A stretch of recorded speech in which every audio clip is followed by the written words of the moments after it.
Nihal Sarin takes on Eric Hansen at the FIDE World Blitz Team Championship 2025. We have d4, knight f6, knight to f3. Nihal in his customary way of placing the knight looking backwards.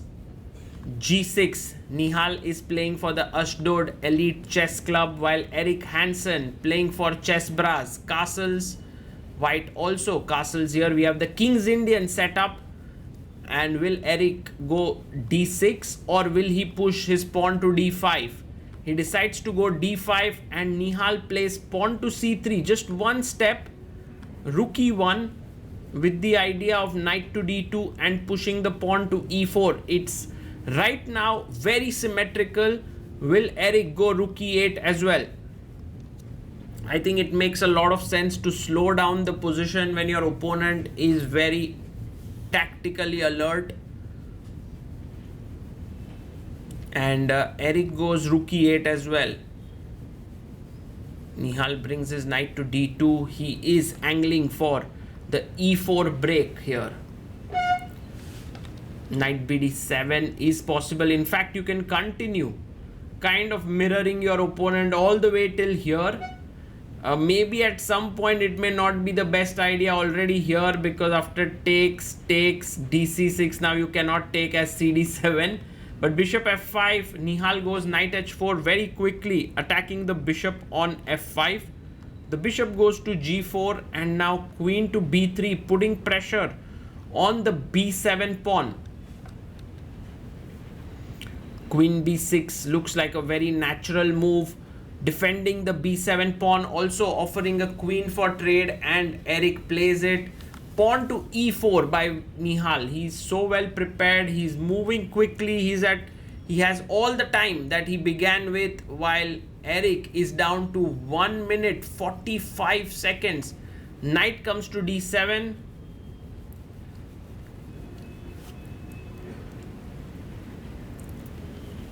Nihal takes on f6. Knight takes f6, he takes back and he brings his knight to f3. He would like to put his knight on the e5 square. The knight would be well placed there. But also a very interesting idea is to simply chop off the knight on f3 and say to your opponent that you have the bishop pair, but I'm very solid with my knight and bishop. Put pawn on e6. He takes the queen first, ab, opening up the rook here.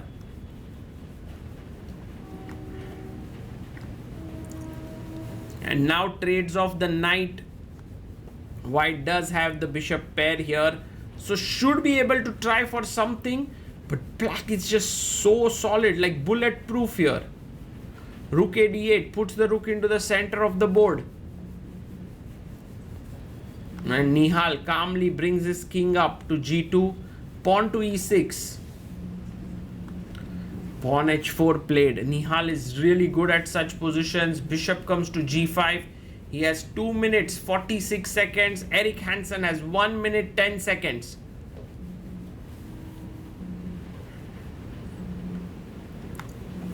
The rook comes up to d6.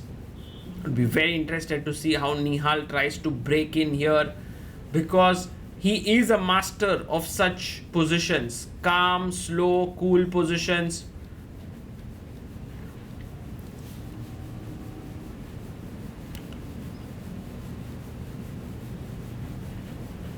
And Nihal thinking here.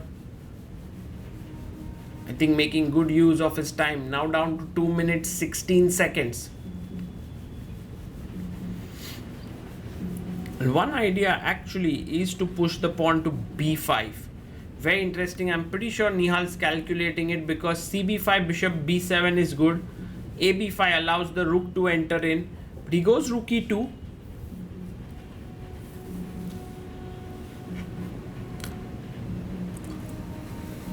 Slowly and steadily trying to build something up. Black meanwhile trying to remain as solid as possible.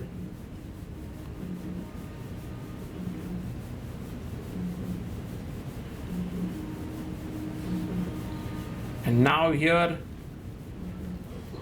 how does white continue here? Nihal goes bishop e4. Very nice. If knight e4, you simply pick up the rook. So he's kind of rerouting the bishop this way somewhere. Rook to c8. And now bishop c2.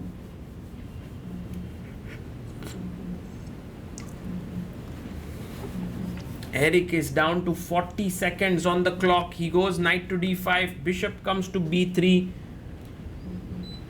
The ease with which Nihal is playing this position is something to learn from.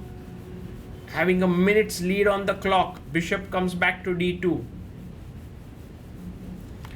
And bishop h6, he's preventing the trade of bishops. He wants the bishops to be there. King h3, king g7, both players are waiting. Nihal trying to improve his position with f3, bishop f2. Not so sure if he made any real progress there.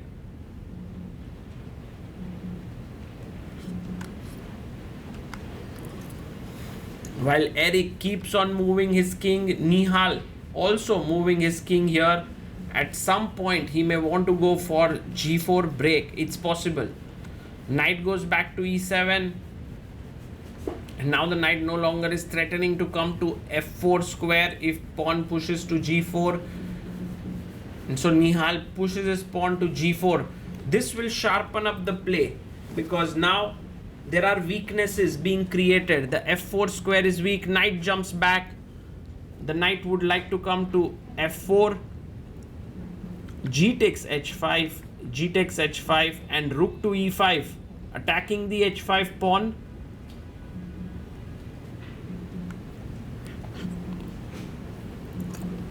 What a nice move by Eric, because if you take here, king g6 traps the rook here. So that's the reason why he comes back rook e4.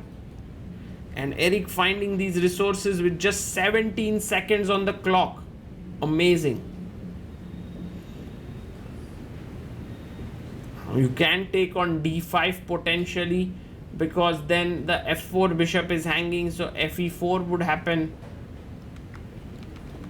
He takes on f4. Knight takes f4 and now bishop g3, pinning the knight. Knight comes back. Nihal takes the rook. Rook takes d6. We've reached a very even position, but it's clear that now the h5 pawn is weak. So rook g1, rook g5.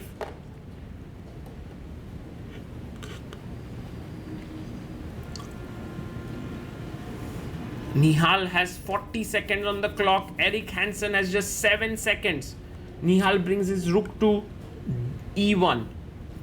He's putting pressure on the e6 pawn. Knight goes back to c7. King g3 is coming in. King g6 played. King f4. He plays his king to f6 now. Knight to b5. Black seems to have built some kind of a fortress. It may not be easy to break in for white. e5, he blunders here. King e5 and now h4 played. Check, king f6, rook g5. All of a sudden, Nihal Sarin has a winning position. Rook takes h5, he won a pawn. Rook e8 and all the white pieces are working closely. Bishop c2. Knight comes back, a check. King e7. Now h5. Nihal starts pushing his h pawn down the board. King e3. And knight c4 check. Suddenly the position has become very sharp here. King g3 would have been better. Rook takes f4. He's given up a pawn. And rook check. King d6. Will Nihal go and take this pawn? Not yet. He kicks the knight away and now takes it. Rook b7. And rook goes behind the rook pawn. He takes on f5, giving up the h pawn, but in return being 2 pawns up. King d2, rook g3. The rook comes back to b6, rook g4, and now the king is moving upwards. He takes the pawn and now gives a check. King comes up, he moves the rook away, check, king d2. White has 2 extra pawns here, so he should be able to win this. He takes and he blunders the piece. Oh my god. From a position that was close to even, he's blundered a piece, and Nihal Sarin scores a very important win here for his team. It's amazing how Nihal managed to play it patiently with the 2 bishops and convert this into a win. And yeah, Eric gave a tough fight, but it was not enough. Nihal is known for his speed play, and he managed to do just that in this top board encounter between ChessBrah's and Ashdod Elite Chess Club. For now, this is Sagar Shah signing off. Bye bye.